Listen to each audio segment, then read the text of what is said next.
Assalamualaikum warahmatullahi wabarakatuh. Perkenalkan, nama saya Ahmad Fadil Hasibuan. Saya dari kelompok 5 ingin membacakan makalah kami yang berjudul Sejarah Perkembangan Ilmu Tauhid. Sejarah perkembangan ilmu tauhid. Sepanjang sejarah, ilmu tauhid digunakan untuk menetapkan dan menerangkan segala apa yang diwahyukan Allah kepada Rasul-Nya. Para salafus salih berusaha memelihara dan meneguhkan agama dengan berbagai macam cara dalil yang mampu mereka pertahankan. Ada yang kuat, ada yang sempit, ada yang luas, sesuai dengan masa dan tempat serta hal-hal yang mempengaruhi perkembangan agama dan kajian yang ada dalam ilmu tauhid.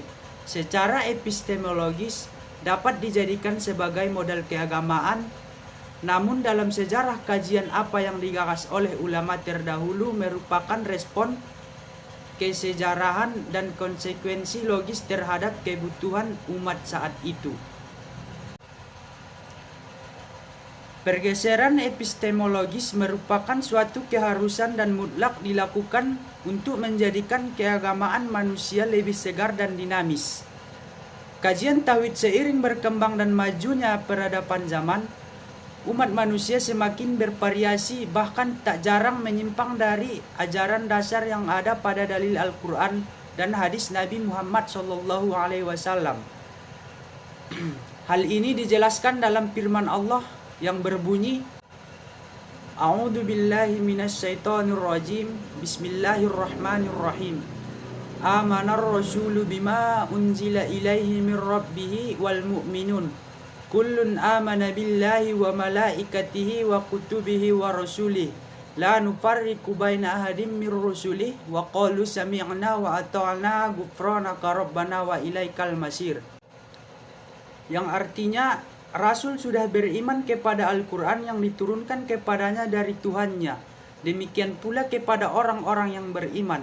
Semuanya beriman kepada Allah, malaikat-malaikatnya, kitab-kitabnya, dan rasul-rasulnya. Mereka mengatakan, kami tidak membeda-bedakan antara seorang pun dengan orang lain dan rasul-rasulnya, dan mereka mengatakan, kami dengar dan kami taat. Mereka berdoa, ampunilah kami ya Tuhan kami, dan hanya Engkaulah kami kembali. Quran Surah Al-Baqarah ayat 285.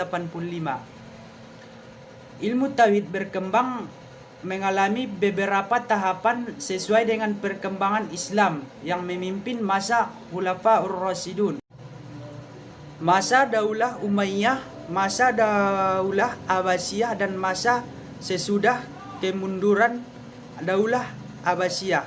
Selama masa transisi banyak perubahan yang terjadi, bahkan ada lahirnya pemahaman baru atau aliran-aliran yang timbul pada akhir masa kepemimpinan Khalifah Utsman bin Affan, tepatnya setelah kematian beliau. Baik, sebelumnya Assalamualaikum warahmatullahi wabarakatuh. Saya Vanessa Putri dari kelompok 5 akan melanjutkan presentasi yang telah dibacakan oleh teman saya Ahmad Fadil Hasibuan.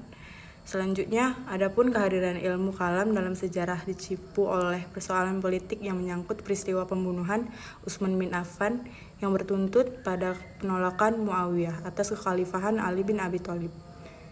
Ketegangan antara Muawiyah dan Ali bin Abi Thalib sehingga timbulnya peran Siffin, Tipu Muslihat, Ammar bin. Baik, selanjutnya, sebagaimana penjabaran penulisan di atas, makalah ini akan membahas tentang sejarah dan perkembangan ilmu tauhid, dimulai pada sebelum diutusnya Rasulullah SAW, masa saat Rasulullah SAW, dan masa wafat Baginda Muhammad SAW. Adapun maksud dari pengkajian dan bahasa topik ini diharapkan mampu memberikan tambahan ilmu, pemahaman, dan wawasan guna kebutuhan di era sekarang dengan menjadikan kehidupan keseharian bermakna dan dilandasi fondasi keberagamaan. Secara tidak langsung akan dijadikan upaya internalisasi ajaran agama dalam kehidupan keseharian. Tentu kebahagiaan abadi akan menjadi tujuan utama, terutama dikaitkan dengan kehidupan manusia secara umum, mencakup di dalamnya sejarah pertumbuhan dan perkembangan ilmu tauhid dapat mempertebal keimanan kita. Selanjutnya penutup, yaitu ilmu tauhid sudah ada sejak penciptaan Nabi Adam alaihissalam. Pada saat itu ilmu tauhid masih murni.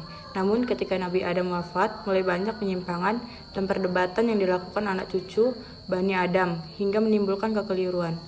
Pada zaman Nabi Muhammad, akidah umat Islam masih lempang sesuai ajaran terdahulu dan tidak terlalu banyak kekeliruan, karena pada saat ada ketidaktahuan, mereka langsung menghampiri Nabi Muhammad untuk meminta penjelasan maupun jawaban. Baik, kesimpulan dari materi di atas adalah tauhid di zaman Rasulullah SAW sampai kepada perdebatan dan polemik yang berkepanjangan, karena Rasul sendiri menjadi penegangnya pada masa Khalifah Rasyidin. Terjadi pada polemik saat Utsman terbunuh dan muncul golongan Syiah dan Khawaris karena perselisih paham. Terima kasih.